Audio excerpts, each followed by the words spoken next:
मनुष्य शरीर बहुत सारे रहस्यों का एक तरह से खजाना है।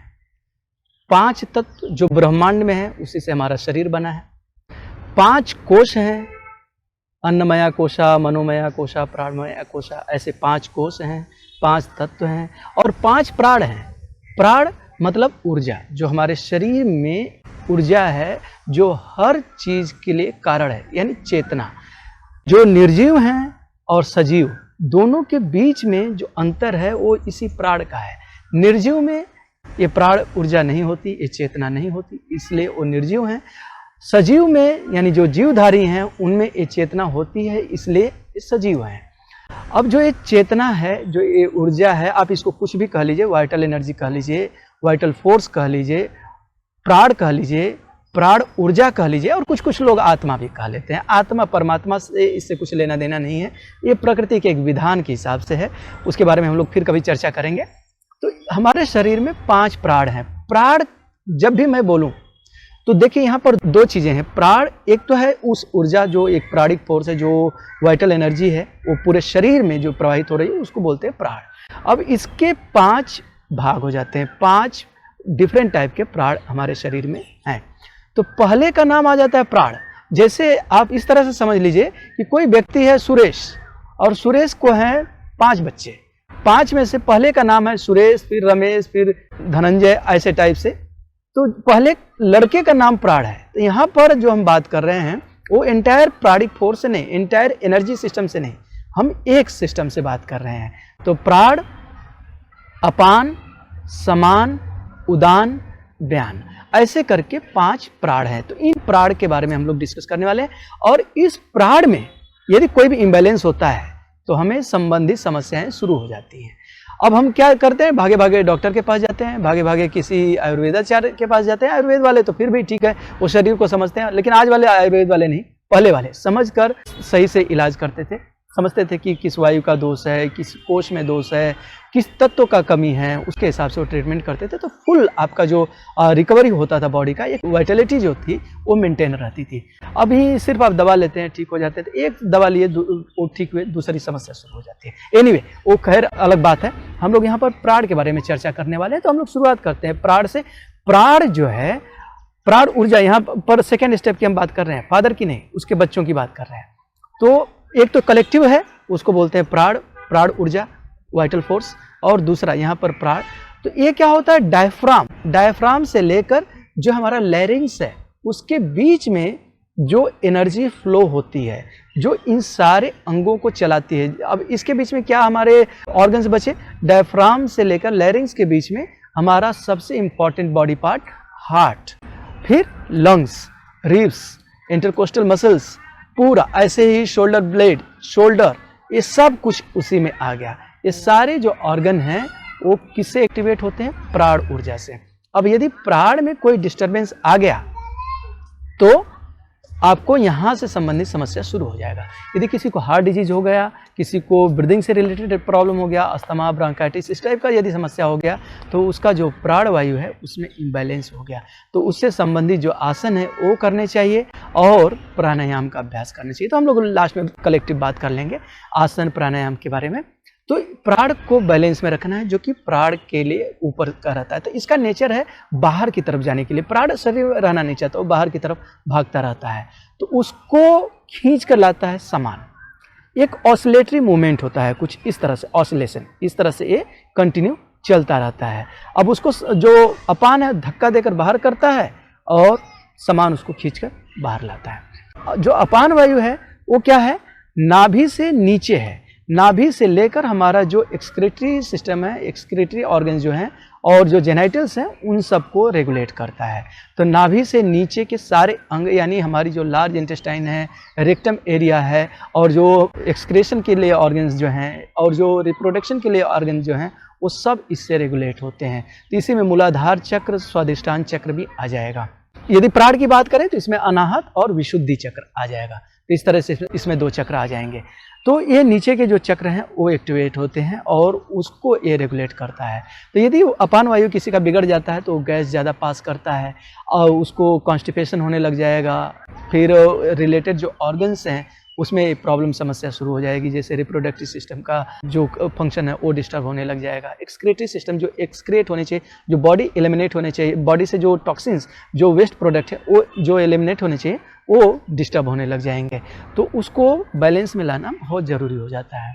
तो अपान का नीचे का एरिया हो गया। अब बात आ जाती है दोनों के बीच में, यानी नाभि और डायफ्राम के बीच में। अब इसमें देखिए बहुत सारे वाइटल ऑर्गन हैं, जैसे लीवर है, पैंक्रियाज है, और ऐसे स्मॉल इंटेस्टाइन है, ड्यूडेनम है, जेजिनम है, गॉल ब्लैडर है, ये सब कुछ इसमें आ जाता है, किडनी भी इसमें आ जाता है।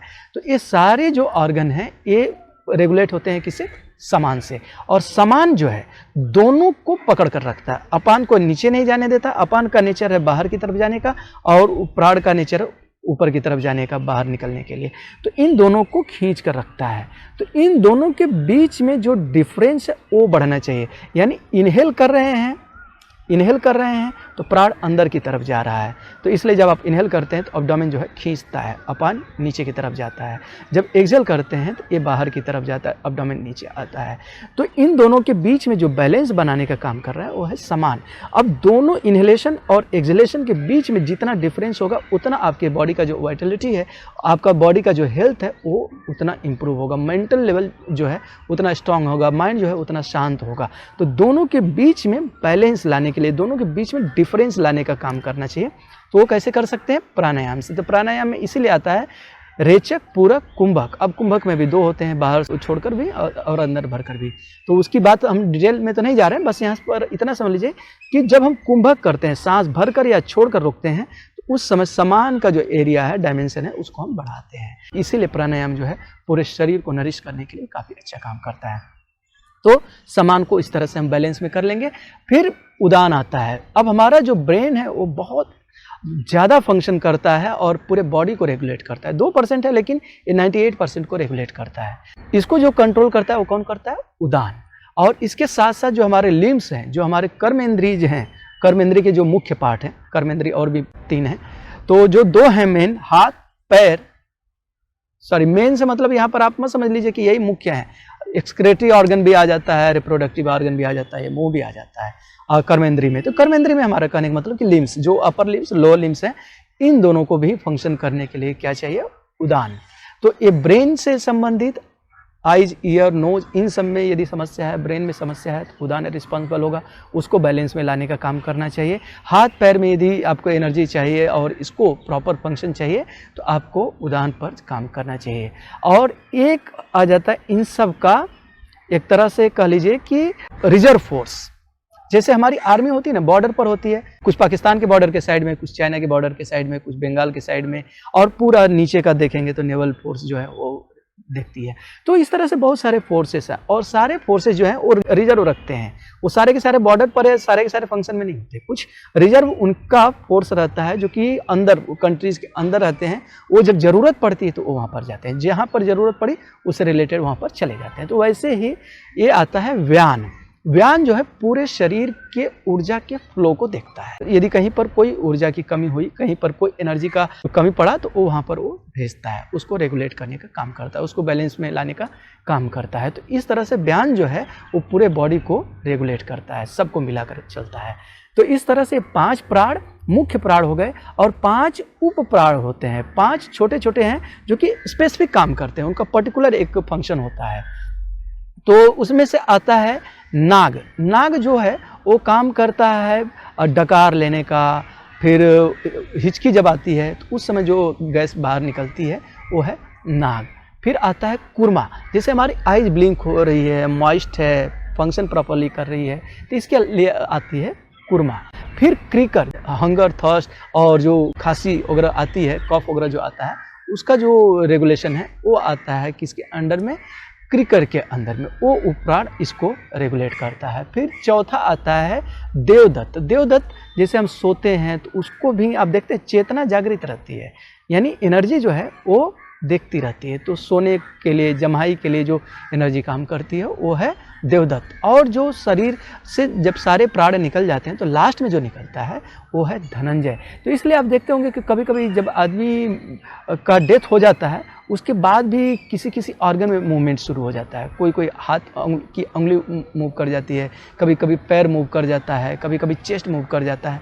तो वो जो धनंजय है वो पूरे शरीर से निकलता है, तो उसको निकलने में थोड़ा सा टाइम लगता है। तो इस तरह से सारे प्राण हमारे शरीर में हैं। अब इन प्राणों को योगा जो है सिर्फ यूं ही नहीं, किसी ये संप्रदाय से संबंध नहीं रखता है, ये मनुष्य मात्र से संबंध रखता है। योग एक प्रयोगात्मक विषय है जो कि आप इसका अप्रोच कर सकते हैं, प्रैक्टिकल अप्रोच कर सकते हैं और आप इसका लाभ ले सकते हैं। आप कौन से जाति से हैं, कौन से धर्म से हैं, कौन से संप्रदाय से हैं, कौन से क्षेत्र से हैं, कोई मतलब नहीं इससे। आप मनुष्य हैं, बस इतना ही बहुत है। मनुष्य हैं तो ये सारे गुण, सारी प्राकृतिक चीज़ें आपके अंदर हैं। तो इसको संप्रदाय से अलग रखते हुए इसका अभ्यास करना चाहिए। इसको ये नहीं सोच लेना चाहिए कि इसका किसी हिंदू से संबंध है, किसी सनातन से संबंध है या किसी और से, बिल्कुल नहीं। तो इसके लिए आपको क्या करना चाहिए, हमारे ऋषियों ने, योगियों ने बहुत सारे टेक्निक इवॉल्व किए हैं। तो एक है टेक्निक प्राण को पूरा का पूरा बैलेंस में लाने के लिए प्राणायाम। वैसे आसन तो करने ही चाहिए, आसनों से भी जो नाड़ियों में अशुद्धियाँ आ गई हैं, जो ब्लॉकेज आ गए हैं, वो दूर हो जाता है, नाड़ियाँ खुल जाती हैं, शरीर स्वस्थ हो जाता है, सबल हो जाता है और वहाँ पर भी जो प्राण में इम्बैलेंसेस हैं वो सही हो जाते हैं। तो आसन तो करने ही चाहिए। आसन के अलावा जो मेन टेक्निक है प्राणायाम के लिए, मेन टेक्निक है जो इस प्राणिक बैलेंस के लिए, वो है प्राणायाम। तो प्राणायाम का अभ्यास आपको करना चाहिए। तो अनुलोम विलोम कर सकते हैं, कपालभाति कर सकते हैं। कपालभाति हालांकि षटकर्म और प्राणायाम दोनों में आता है। तो कपालभाति करिए, अनुलोम विलोम करिए, नाड़ी शोधन करिए और भ्रामरी कर लीजिए। ऐसे मैं 4 प्राणायाम को कंपल्सरली बोलता हूँ कि आप इसको करिए, ये रेकमेंड करता हूँ। और वैसे बहुत सारे दूसरे टेक्निक्स भी हैं, बहुत सारे और प्राणायाम भी हैं, लेकिन ये 4 करके आप इनको बैलेंस में रख सकते हैं। मुद्राओं से भी आप इसको बैलेंस में कर सकते हैं। तो बहुत सारे ऐसे टेक्निक्स हैं जो आप इसका इस्तेमाल करके इन सबको बैलेंस में ला सकते हैं और एक स्वस्थ, खुशहाल, सुखी ज़िंदगी जी सकते हैं। और सबसे इम्पॉर्टेंट यही है कि आप स्वस्थ रखिए अपने आप को, सिर्फ शारीरिक रूप से नहीं, मानसिक रूप से भी स्वस्थ रखिए, भावनात्मक रूप से भी स्वस्थ रखिए, आध्यात्मिक रूप से भी स्वस्थ रखिए। और ये चारों स्वास्थ्य जो है वो आपको योगा से बाय डिफ़ॉल्ट मिल जाता है। तो आप इसका अभ्यास करके देखिए, ये बताने की ज़रूरत नहीं, थ्योरी नहीं है, ये कोई दार्शनिक मान्यता नहीं है, ये शुद्ध रूप से ज्ञान है जो हर मनुष्य के लिए है। आप इसका करिए और इसका लाभ लीजिए। और आपको क्या लाभ मिल रहा है, आपको कैसा ये इन्फॉर्मेशन लगा, कमेंट करके बताइए। हमें भी अच्छा लगेगा, दूसरों को भी अच्छा लगेगा। आप लोगों के उत्तम स्वास्थ्य के लिए मंगल कामना। Thank you.